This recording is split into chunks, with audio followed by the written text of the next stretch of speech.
Okay, Wendy, the recording is in process. We are Sunday. Yep. Sunday, it's right after church on Sunday. We're going to do a review show today.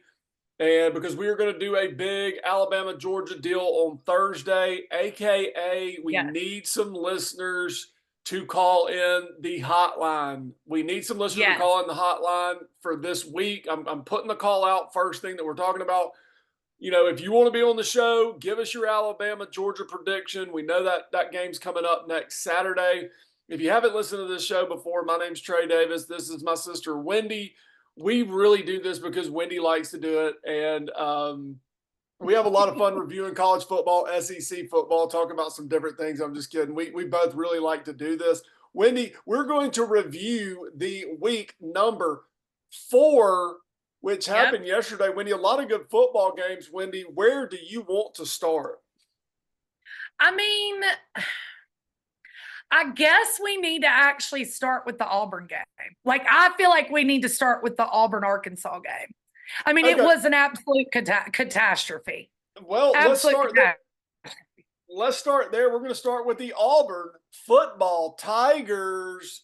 The War Yep. Eagles have played 700 straight home games, Wendy, haven't been on the road all year. They play another home game on Saturday against Arkansas, a highly anticipated matchup relative to a SEC opponent. Like, kind of seems like the talent level's about the same. Arkansas is coming in, really a split vote. I had Arkansas going into the game. You had Auburn going into the game. It was kind of split all over the place, Wendy. Arkansas ends up winning the game 24-14, really led the entire game.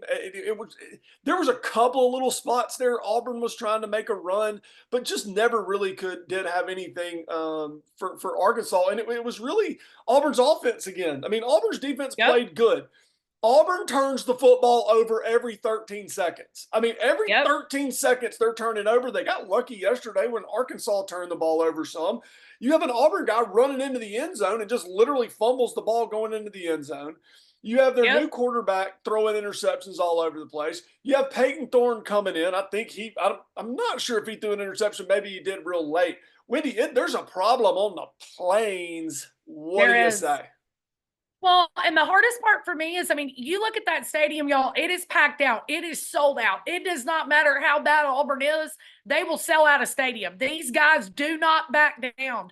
But I'm going to tell you something. Auburn's quarterback situation is a real situation.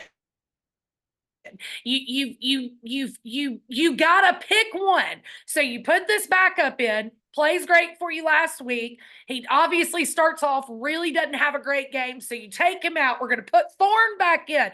There's no confidence that either one of these guys can get. So we've got two quarterbacks, neither one of them are confident. You see what I'm saying? They're getting hammered by a subpar Arkansas team. And I mean, Arkansas made tons of mistakes yesterday. Basically, multiple chances to give the game to Auburn. But Trey, for the first time, I heard what you were talking about. And I heard it from Hugh Freeze. He blames everybody but himself, man. He blames everybody but himself. So you're right. It's a problem. I don't know what they're going to do to fix it, but he had an opportunity to get a quarterback in the portal and he didn't do it. So I blame the coach. Yeah, and I mean, I think a lot of Auburn fans are starting to kind of look around and be like, wait a minute now, this is, you're year 2 and you see really good coaches in year 2, at least making some progress. There's no progress. Yep. And I'll say one thing about Hugh Freeze. Typically these coaches, and he's a good coach. I mean, he just, not hitting on some things he thought he would hit on. I understand that. But typically speaking, when you're 3 or 4 games into the season, you kind of know what kind of team you are. I mean, game 1, Yep. game 2, game 3. I mean, at some point, these really good coaches, or even an average coach, knows this is what we've got. This is our chance to win the game. And Auburn has zero chance of winning a game. I'm sorry if I'm yelling. Zero chance to winning the game if they're trying to throw the football. Auburn should be running the football, running the quarterback, and just like they did yesterday, pop up with a pass here or there. And I'm talking about pop Right. up with a pass that they know is going to be either complete or incomplete. And I mean, Right. either you're throwing it out of bounds or the guy's going to catch it on the sideline, whatever it is, a Yep. high percentage pass. But say we're going to run the football and control the game because the defense plays good enough. Wendy, the DJ Durkin guy on Auburn's defensive coordinator, I don't know how many people watch Auburn really that close.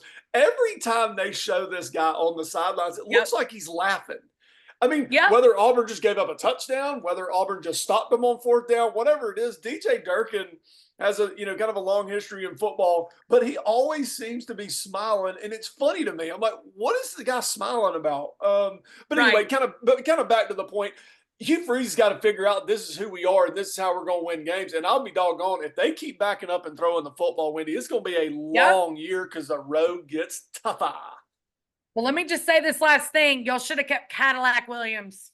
You should have kept Cadillac Williams. That's all I'm going to say about it. You go back when all that was going down and they got rid of Cadillac, and, then Hugh Freeze is like, I'm going to keep him. Cadillac Williams should be the coach of Auburn. He had the energy. He could have kept them all going, and they really, really loved him. And this is what Auburn gets. But the problem's going to be if these fans stop showing up. I've never known Auburn fans to do that, but eventually they'll stop paying the money to go and lose like that. I mean, it was really ugly. So Well, yeah, maybe but next week we'll see what they can do. yeah, and I think we'll talk about that next week. But Auburn is about to go on the road. I don't think they play a home game in the month of October, Wendy. So the fans are getting about all their games in early. It's kind of turned disaster. Right. Wendy, let's go to the game of the day. Everybody's nestled in to watch the Tennessee Volunteers. Oh yeah, the baby. Rocky Top in over Oklahoma.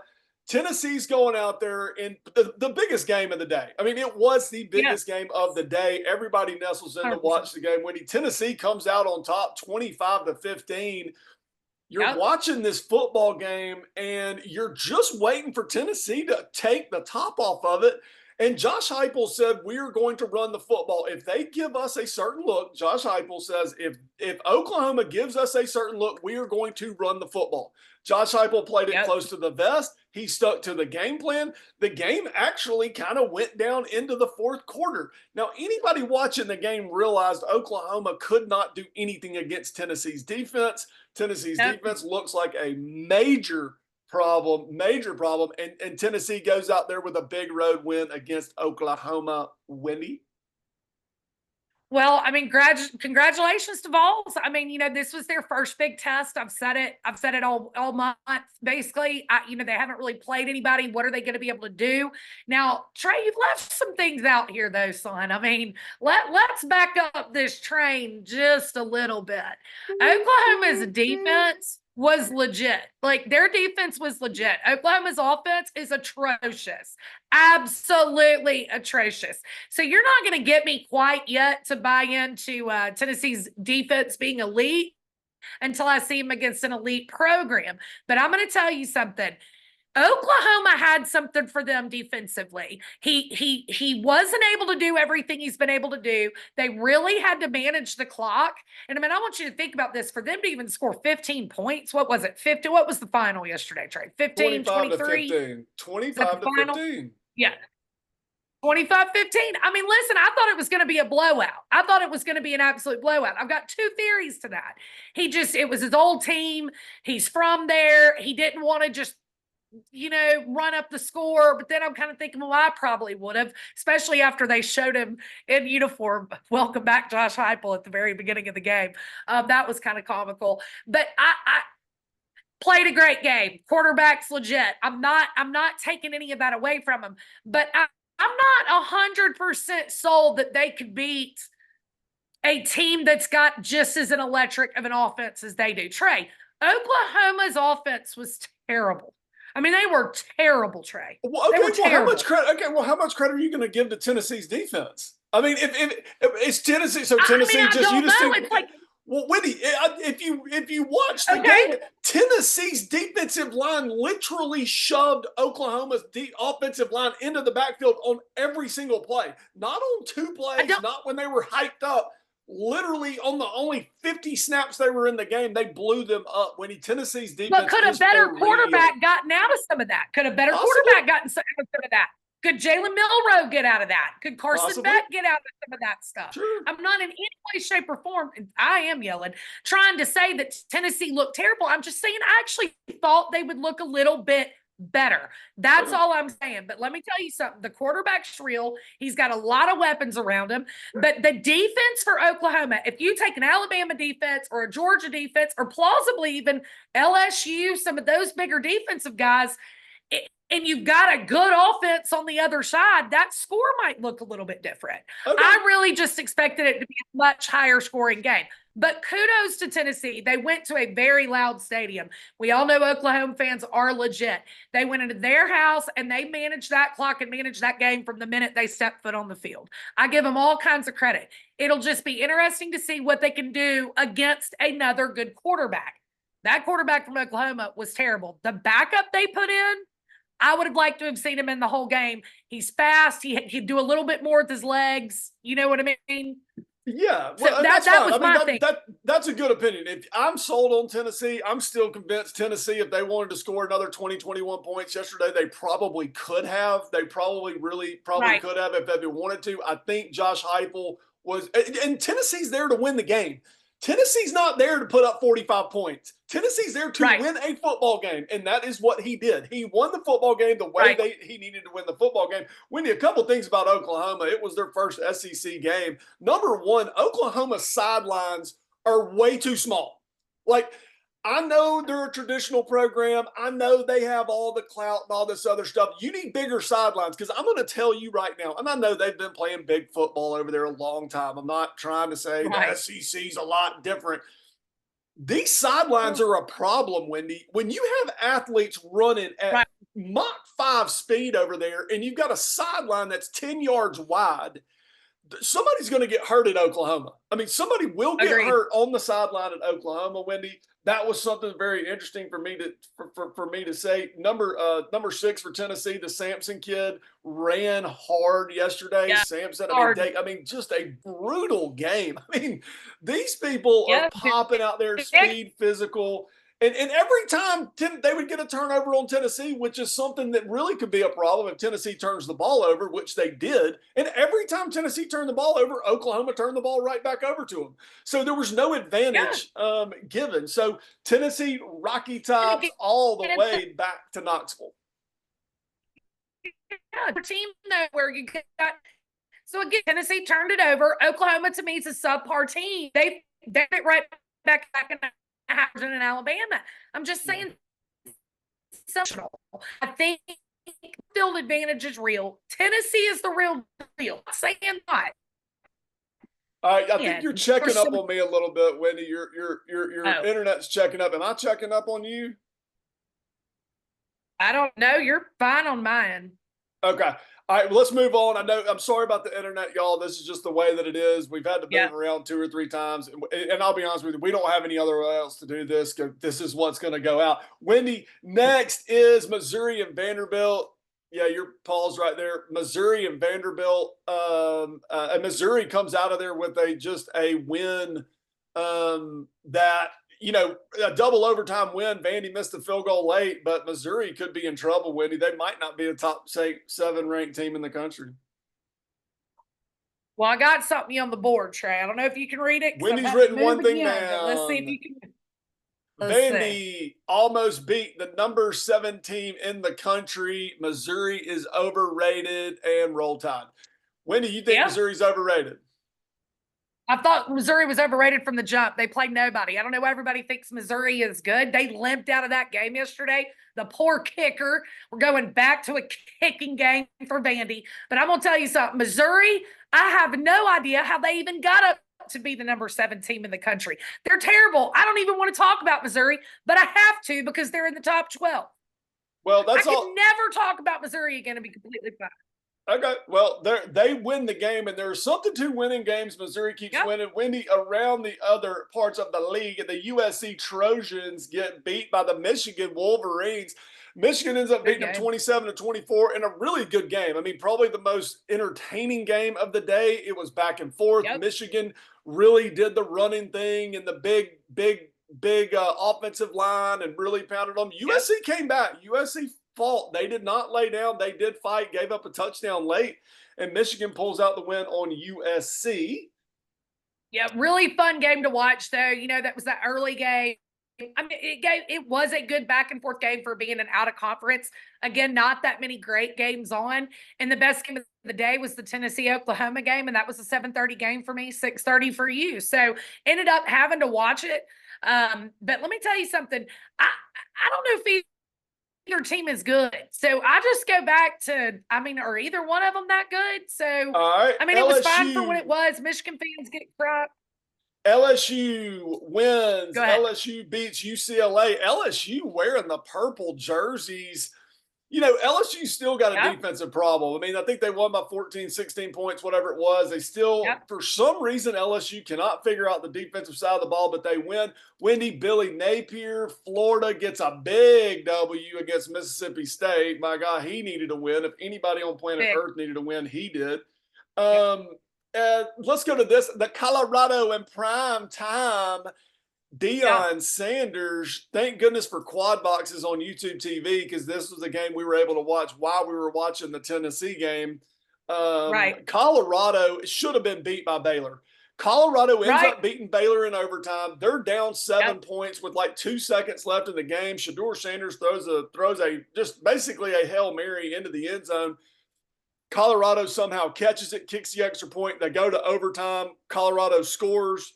Baylor does not, fumbles going in, and primetime gets out of there as Colorado fans storm the field, Wendy. Yeah, I don't care. I don't care. I don't think Colorado's that good. They have 2 players. I don't care. Like, I just don't care about Colorado. I don't know if I've ever cared about Colorado. I think the coolest thing Deion does is he's in a commercial with Nick Saban. I don't care. Yeah, that's cool. That's cool. Well, listen, that's what happened. It was very interesting. Hold on one second. And if you look, I'm just gonna bounce around thing. I'm gonna share my screen. We're gonna see if I can play some I'm gonna see if I can play some of these messages, Wendy. And if you see something on the screen you're not supposed to, I'm sorry. But let's play some of these messages. And let's see. Hello to What's My Sister on One today's podcast. Wendy and Trey, this is Big G from Hoover, Alabama, and also Naylee.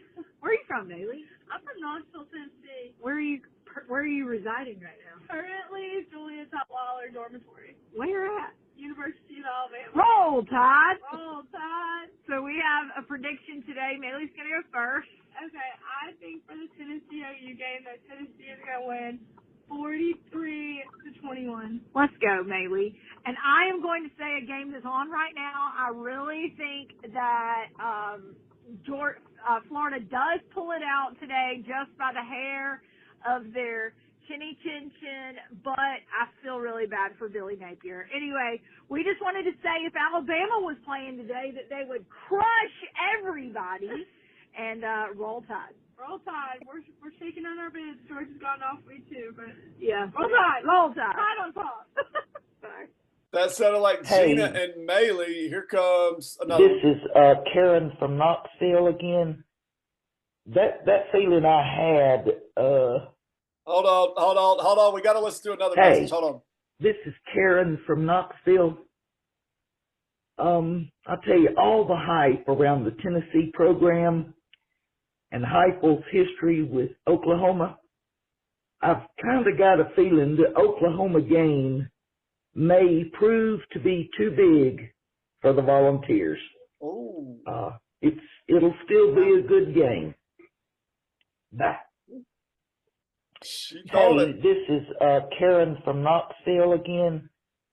That feeling I had with the Tennessee game must have been indigestion or something.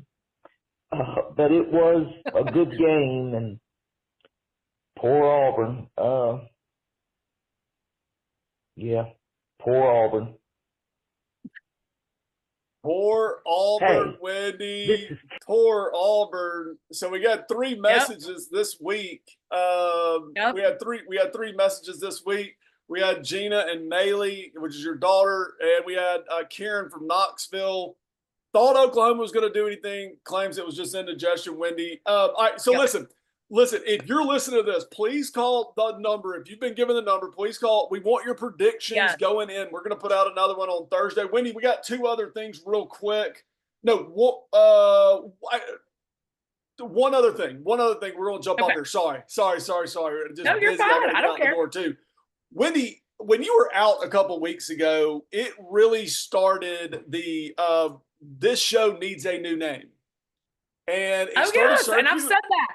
You've said that the whole time. When we started this, it was Trey and Wendy, What's My Sister on One. As we can all tell, Wendy gets hyped up on some stuff. So this was all predicated and she wanted to do it. And so that's what it was on. It's very hard to search. People are like, well, I kind of search and I don't really find, I don't even know what the name of your show, Wendy. The consensus winner of this name is, drum roll, please, Fourth and Wendy. Fourth and Wendy. I don't know who came up with it, but I like it. I like Fourth and Wendy. I'm not sure who came up with it either. And for some reason, I thought it might have been Nacho on the show might have came up with Fourth and Wendy. But we had Kobe on here that liked Fourth and Wendy. We had some hearts or some likes on Fourth and Wendy. So we are going to officially change the show name to Fourth and Wendy. It's going to be Trey and Wendy. Trey and Wendy, Fourth and Wendy, but that's what you're going to be able to search by, Fourth and Wendy. I'm going to try to update the podcast and the YouTube channel. And by the way, I do put this out on podcast, on Apple Podcasts. Yes. You can typically find it by Trey and Wendy. A lot of times I'll put it out there before I put the YouTube out there, just the way that it works. So y'all go there and check it out. Wendy, we will see you on Thursday. You got anything else to add? Okay, wait. Yes, you just don't want to talk about Ole Miss. You just refuse to talk about them. I'm going to tell you something, Trey. I'm going to tell you something. You and the rest of this country, this guy's going to blow your mind when he gets to the meat of the schedule. I'm so tired of hearing you say he hadn't played anybody. I'm not sure Bama's played anybody. You think Wisconsin's good? I'm just trying to tell you, Trey, Lane Kiffin's got something working down there. And the fact that you refuse to talk about him, but he's about to get in the meat of his schedule, and you're going to have to talk about Ole Miss, whether you want to or not. That's good with me, Wendy. Show up and play somebody, and we're going to put you on. They haven't played anybody, Wendy. I mean, it's like, I don't even know who they played yesterday. They're dunking basketballs on the sideline. Somebody's going to blow an ACL out because they're dunking a basketball at a football game. You can't do that. You can't do another sport on the sideline of the sport that you're playing. They're really messing with fire there. And all kiddingness, Wendy, you're probably right. We will have to talk about Ole Miss at some point. See y'all Thursday. I love you, and I'm rolling out of here. All right, roll tide. Bye, guys. Fourth and Wendy. Fourth and Wendy it is. Fourth and Wendy it is. Bye. Love you.